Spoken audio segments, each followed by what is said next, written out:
Wow, back in Japan. Amazing, 500 horsepower.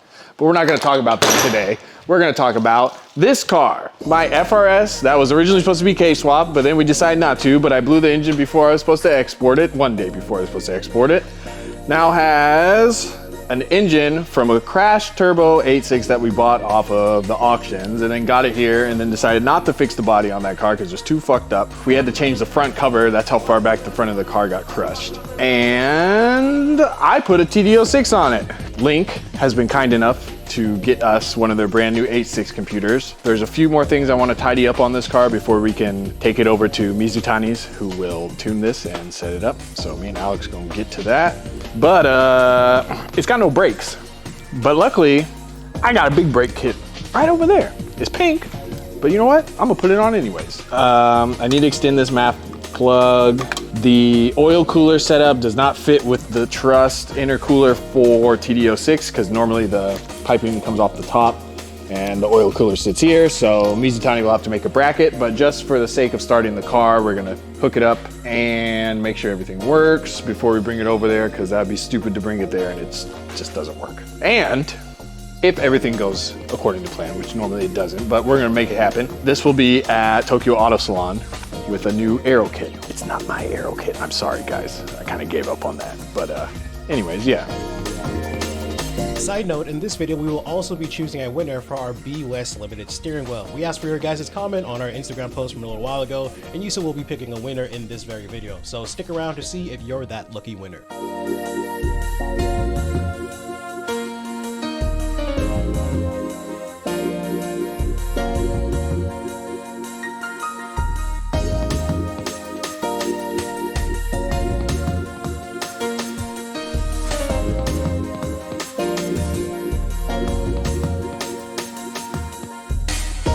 So not only do we have one side that's in, we now have both sides that are in. Super easy to install. I mean, like pretty much bolts it in, goes to the OEM brake line location to the actual like brake, not the brake stop, but the brake mount onto the strut. And yeah, this could be yours at a moment's notice. Just let us know. But there's been a lot going on, obviously. Let me go flip the camera around. So we've been kind of busy here at the shop. Yusef had just came back from USA. I've been kind of just here, but AG actually has been extremely busy. What's funny is we actually started on this automatic car, which is going to be, I guess, like kind of everybody's practice car. So we're going to have like a dedicated track car for pretty much everybody to bash and not worry about, and you know, not have to prepare all the time. The ITB car is still waiting on the ECU, but since we've drove it a couple of times without it, I think AG's pretty okay without it. Like I said, AG's been quite busy, so he hasn't been able to focus on the other cars. And then now that we're getting back to Yusef's car, the ECU that's going to come in, and you know, we're going to be able to see finally what the TD-06 car sounds like, or cars eventually, because you know, both of them are getting the ECUs from Linked. Anyway, we got to get to the rear of Yusef's car and continue on. What you got there? So these are some arms. I went to the big Taiwan parts manufacturer expo. That's where everybody gets their shit made, just so you guys know. But yeah, there was a booth there that had arms. They're CNC'd, and they had the choice for bushing style end links or pillow ball. And I chose bushing because pillow balls just fuck out. So we're just gonna put these on and see how they do. As long as this engine works, this car is pretty set up for drifting. It does need an LSD, but it's got coilovers, the turbo kit, twin plate clutch, Julian's new heat maker knuckles. Now it has the big brake kit. So yeah, we have the full arms for the back. The steering rack relocation. I'm not trying to make a bunch of power. I just wanted to make cool noises. So me and Alex are gonna put these on, and there's a couple other arms in the back. Like all the arms for the rear. I think most of them. I don't know, but whatever it is, we're just gonna put them on.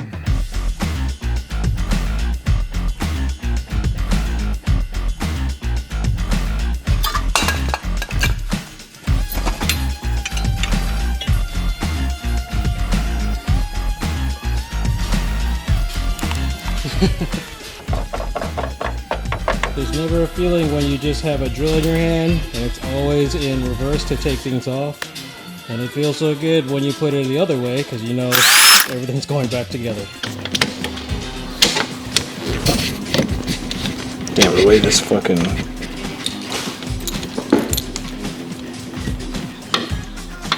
Jesus. What are you doing there? I don't know. I'm trying to push this shit back, but...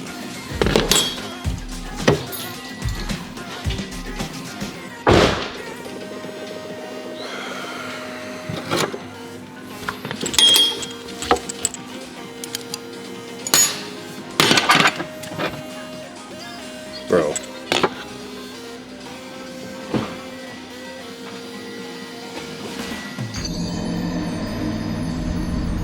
Ah yes, the great crank no start. It was really late by the time we got to this part, so me and Yusuf kind of called it a night to follow up the next day. But a crank no start is not cool. What is cool is a drift brake.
So, for the Be West steering wheel, I said I would give a steering wheel to the best comment. I'm gonna pick one that I like. Thrash over anything. Hedge to the hog. That's pretty funny. What makes these wheels so special? They're a collab with Bai, my motherfucking man. I win. Not so fast, pal. Wabaki. We're going with Wabaki. Coupe 4L. You win, because that's funny. And if you've watched Tokyo Drift, you know. Wabaki. All right, so I'm picking him. You win. Good job. Funny comment. Wabaki. So what's going on? Let's see what happens. The starter wasn't working. It wasn't working, then it was working, and let's just see if it starts. We got power.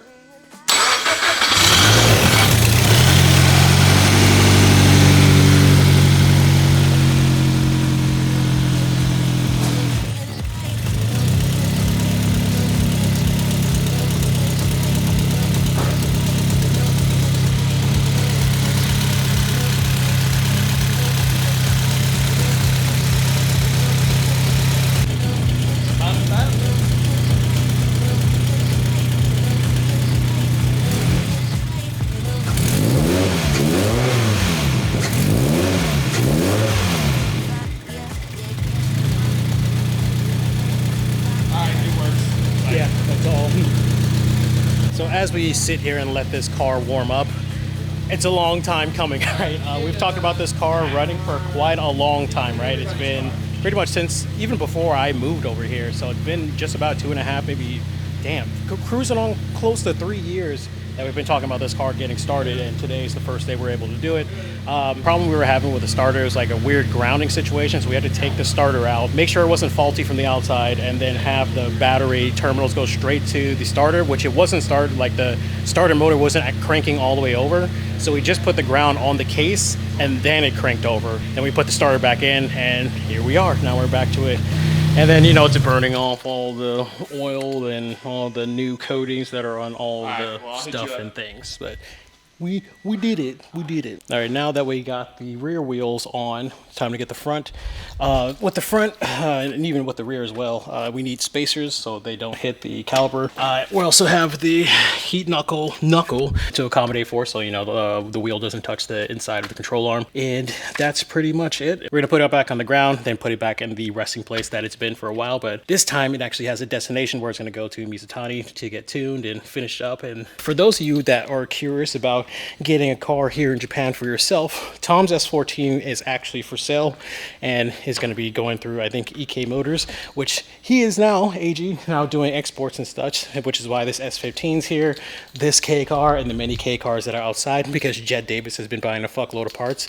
Shout out to Jet. I see you, miss you, Anyan. But yeah, it's cool to see this thing in the last stages and getting prepped into a state where it's going to be drivable, and we're just right there. We're just right there after sorting out the problem with the grounding issue with the starter, so we're on a good path right now, and it's only just a couple of more steps before this thing is roadworthy.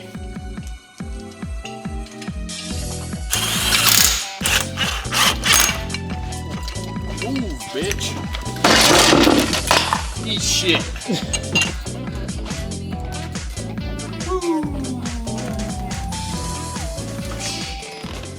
What are you getting ready to do, Yusef? I can drive this car into a parking spot.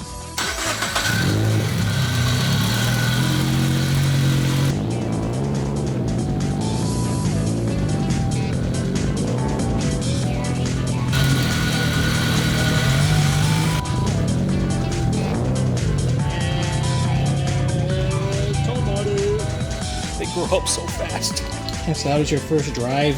It feels like it doesn't even need to be tuned, but obviously it does. Mm-hmm. Which is always nice. Give me an outro, man. An outro? Sometimes shit takes extremely fucking long. That's it. That's all I have to say. That's all he has. Get into the break.